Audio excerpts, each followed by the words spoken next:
श्रोताओं, ये तो हुई छोटी सी चर्चा डिजिटल मतदाता पत्र, बायोफ्यूल और मौसम पूर्वानुमान का विज्ञान विषय पे। आगे बढ़ते हुए सुनते हैं राजेश्वर प्रसाद सिंह की वार्ता रासायनिक प्रदूषण, कारण और प्रबंधन। प्रदूषण आज एक वैश्विक समस्या है। वैसे तो पर्यावरण में अनेकों प्रकार के प्रदूषण हैं, जिनमें जल, वायु, ध्वनि एवं रासायनिक प्रदूषण प्रमुख है। विज्ञान के इस आधुनिक युग में रासायनिक प्रदूषण एक गंभीर समस्या का रूप धारण कर रही है, जिसके मूल कारक हैं जनसंख्या वृद्धि और औद्योगिकरण। रासायनिक प्रदूषण के मुख्य कारकों में जीवाश्म ईंधन का दहन, ऑटोमोबाइल में गैसोलीन का दहन, जंगलों का कटना, औद्योगिकरण एवं नाभिकीय अस्त्रों का उपयोग प्रमुख है। विगत वर्षों में विश्व के विभिन्न भागों में उद्योगों की संख्या में अपार वृद्धि हुई है। इनमें कागज मिल, चीनी मिल, रबड़ एवं प्लास्टिक उद्योग, धातु कर्मीय संयंत्र, चर्म उद्योग, पेट्रोलियम, रिफाइनरी, प्रशीतक, खनन उद्योग मुख्य रूप से रासायनिक प्रदूषण के प्रमुख कारकों में शामिल है। इन उद्योगों से अनेकों प्रकार की विषैली गैसें वायुमंडल में उत्सर्जित होती रहती हैं, जो रासायनिक प्रदूषण को दिनानुदिन बढ़ा रही हैं। जीवाश्म ईंधन के दहन, ऑटोमोबाइल में गैसोलीन का दहन, नाभिकीय अस्त्रों के उपयोग से अनेकों प्रकार की जहरीली गैसें उप उत्पाद वायु प्रोडक्ट के रूप में निकलती हैं। इनमें कार्बन मोनोऑक्साइड, नाइट्रोजन के अनेकों ऑक्साइड, सल्फर के ऑक्साइड, मीथेन प्रमुख हैं, जो रासायनिक प्रदूषण के कारक हैं। जंगलों के अंधाधुंध कटाई से वातावरण में कार्बन डाइऑक्साइड एवं ऑक्सीजन का संतुलन बिगड़ रहा है, जिसका प्रभाव संपूर्ण मानव जीवन पर हो रहा है। पारंपरिक ऊर्जा स्रोत के अंधाधुंध दोहन से ऊर्जा संकट की स्थिति पैदा हो रही है, क्योंकि पारंपरिक ऊर्जा स्रोत सीमित है। इसके लिए गैर पारंपरिक ऊर्जा स्रोत द्वारा ऊर्जा प्राप्त करने की आवश्यकता है। इसमें सौर ऊर्जा, पवन ऊर्जा, सागरीय ऊर्जा, भूतापीय ऊर्जा प्रमुख है। इन गैर पारंपरिक ऊर्जा स्रोतों को उपयोग में लाने पर प्रदूषण न्यूनतम हो सकता है। इन्हीं गैर पारंपरिक ऊर्जा में परमाणु ऊर्जा एक बहुत ही उपयोगी विकल्प सिद्ध हुआ है। परमाणु ऊर्जा प्राप्त करने के लिए रेडियो सक्रिय तत्वों में नाभिकीय विखंडन एवं संलयन की क्रिया कराई जाती है। नाभिकीय विखंडन की क्रिया में अति अल्प मात्रा में द्रव्यमान का क्षय होता है, जिसे द्रव्यमान दोष मास डिफेक्ट कहते हैं। आइंस्टाइन के प्रसिद्ध समीकरण E = mc², जहां E energy, m mass defect और c प्रकाश की गति है, इस समीकरण से स्पष्ट है कि द्रव्यमान क्षय कितनी ही अधिक मात्रा में ऊर्जा का उत्सर्जन करता है। यूरेनियम 235 और प्लूटोनियम 239 एक रेडियो सक्रिय तत्व है, जिसके नाभिक अस्थायी होते हैं। इसके कारण एक ही न्यूट्रॉन के आघात से उनका विखंडन किया जा सकता है। प्राकृतिक यूरेनियम में मात्र 0.7% रेडियो सक्रिय यूरेनियम 235 पाया जाता है। 1 टन प्राकृतिक यूरेनियम के अंदर मौजूद यूरेनियम 235 का विखंडन विद्युत उत्पादन में लगभग 20,000 टन कोयले के दहन के बराबर होता है। परमाणु ऊर्जा उत्पादन में भी विभिन्न प्रकार की किरणों का विकिरण होता है, जो रासायनिक प्रदूषण का कारण है।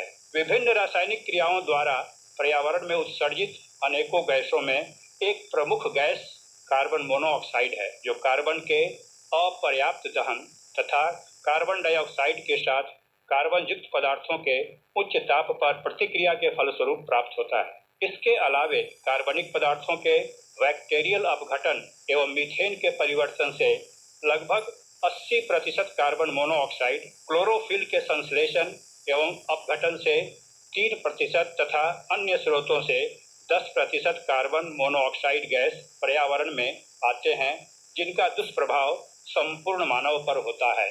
कार्बन मोनोऑक्साइड लाल रक्त कण RBC के होमियोग्लोबिन के साथ संयोग कर कार्बोक्सी होमियोग्लोबिन बनाता है, जो ऑक्सी होमियोग्लोबिन की तुलना में 200 गुना ज्यादा स्थायी है। सामान्य रूप में होमियोग्लोबिन फेफड़े में ऑक्सीजन के साथ संयोग कर ऑक्सी होमियोग्लोबिन बनाता है। कार्बन मोनोऑक्साइड की अधिकता के कारण मानव शरीर ऑक्सीजन की कमी महसूस करता है। वायुमंडल में 40 ppm कार्बन मोनोऑक्साइड शरीर के लिए सामान्य है। 100 ppm कार्बन मोनोऑक्साइड श्वसन क्रिया में तकलीफ देने लगता है तथा इससे सरदर्द और सुस्ती आने लगती है। जब यह सांद्रण 750 ppm या अधिक हो जाए तो शरीर में ऑक्सीजन की अधिक कमी हो जाती है, जिसे एनॉक्सिया कहते हैं। इससे आदमी कोमा में आ सकता है और उसकी मौत भी हो सकती है। धूम्रपान करने वाले लोग एनॉक्सिया के शिकार होते हैं क्योंकि धूम्रपान के दौरान अधिक मात्रा में CO ग्रहण करते हैं। रासायनिक प्रदूषण का प्रभाव ओजोन परत पर भी पड़ता है। यह ओजोन लेयर पृथ्वी के लिए रक्षा कवच है, जो पृथ्वी पर आने वाली हानिकारक परावैंगनिक किरणों जो सूर्य से आती है, इससे पृथ्वी की रक्षा करता है। रासायनिक प्रदूषण के कारण मानव जनित 2 प्रकार के यौगिक नाइट्रिक ऑक्साइड तथा क्लोरोफ्लोरोकार्बन ओजोन परत को प्रभावित करता है। इसी प्रकार क्लोरोफ्लोरोकार्बन, जिसे फ्रियॉन भी कहते हैं, जो प्रशीतक में शीतक के रूप में कार्य करता है, साथ ही प्लास्टिक फोम के लिए ब्राउनिंग एजेंट का कार्य करता है। इसके फोटोकेमिकल अपघटन द्वारा फ्री क्लोरीन आयन देता है, जो ओजोन को ऑक्सीजन में अपघटित कर देता है, जिसे डिप्लेशन ऑफ ओजोन लेयर कहते हैं। रासायनिक प्रदूषण के कारण ओजोन परत में हुए छेद का दुष्परिणाम यह होता है कि हानिकारक परावैंगनिक किरणें पृथ्वी तल तक आ जाती हैं। इन किरणों के विकिरण से कैंसर जैसे भयानक रोग होने की संभावना बढ़ जाती है। रासायनिक प्रदूषण के कारण वातावरण में एक और परिवर्तन होता है जो हानिकारक है, जिसे अम्ल वर्षा कहते हैं, एसिड रेन। विभिन्न प्रकार की मानव जनित घटनाओं के कारण उत्पन्न नाइट्रोजन के ऑक्साइड नाइट्रिक अम्ल में तथा सल्फर डाइऑक्साइड सल्फ्यूरिक अम्ल में बदल जाते हैं, जो वर्षा जल में मिलकर अम्ल वर्षा बन जाती है। इसका दुष्प्रभाव है कि यह पेड़ पौधों के पत्तों को भी नुकसान पहुंचाता है। इस दुष्प्रभाव से बचने के लिए ऐसे उपाय करने होंगे जिससे वायुमंडल में इन गैसों का उत्सर्जन कम हो। रासायनिक प्रदूषण का ही एक और दुष्परिणाम है ग्लोबल वार्मिंग। सामान्य मात्रा में वायुमंडल में CO2 की उपस्थिति प्रदूषक के रूप में नहीं है, बल्कि यह वायुमंडलीय तापक्रम को समंजित करता है तथा जैव पदार्थों के अस्तित्व के लिए आवश्यक है। सूर्य से पृथ्वी पर आने वाली दृश्य और परावैंगनिक किरणें कार्बन डाइऑक्साइड एवं जलवाष्प से होकर पृथ्वी तल तक आ जाती हैं। परावैंगनिक किरणें ओजोन परत में अवशोषित हो जाती हैं। दृश्य किरणें विजिबल रेज के पृथ्वी पर आने से पृथ्वी गर्म होती है। पुनः ठंडा होने पर ऊर्जा का इंफ्रारेड के रूप में विकिरण होता है, जिनका वेवलेंथ अधिक होने के कारण कार्बन डाइऑक्साइड और H2O वेपर को पार नहीं कर पाता, जिससे पृथ्वी का तापमान बढ़ता है। इसे ग्रीन हाउस इफेक्ट कहते हैं। रासायनिक प्रदूषण के कारण जब वायुमंडल में CO2 की मात्रा 20% बढ़ जाती है तो पृथ्वी का तापक्रम 1 डिग्री सेल्सियस बढ़ जाता है। इस प्रभाव को ग्लोबल वार्मिंग कहते हैं। रासायनिक प्रदूषण के दुष्प्रभाव के समाधान के लिए समस्त मानव जाति को जागरूक होना होगा। इसके समाधान में हर एक की सहभागिता आवश्यक है। ऑटोमोबाइल के इस्तेमाल को कम करके साइकिल, पैदल चलकर, कार पूल बनाकर वायुमंडलीय प्रदूषण को कम किया जा सकता है। सभी उद्योगों को इस ओर सचेत होना होगा कि वायुमंडल में उन गैसों का फैलाव रोका जाए जो रासायनिक प्रदूषण का कारक है। इसे मशीन द्वारा अवशोषित कराकर इसकी मात्रा कम की जा सकती है। पब्लिक ट्रांसपोर्ट का उपयोग कर इसे कम किया जा सकता है। सूखे पत्ते को न जलाकर, धूम्रपान न करके, ग्रीन हाउस इफेक्ट से लोगों को अवगत कराकर इसे कम किया जा सकता है।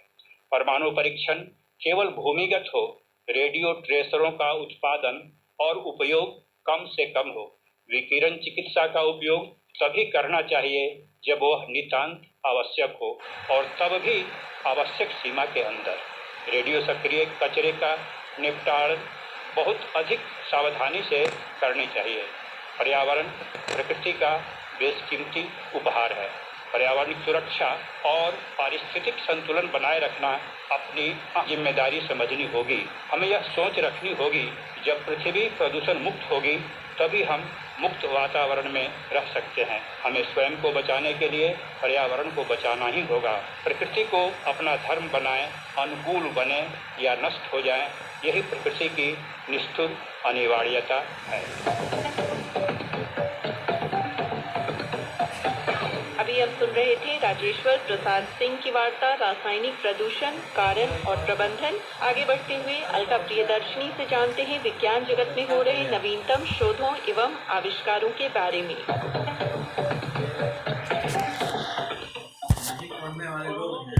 हाँ, लेकिन क्या ये नए अब आप लोगों का बढ़िया मोबाइल होगा तो बढ़िया देखो। लोगों में ये चिंता बढ़ी। वैज्ञानिकों का मानना है कि इस बात से हताश होने की जरूरत नहीं है, क्योंकि बार बार म्यूटेट होने वाले वायरस के बढ़ते खतरे को रोकने में ये बने हुए टीके प्रभावशाली बनेगा। उनका कहना है कि फ्लू के टीके की तरह आपला किया सर आपला किया करना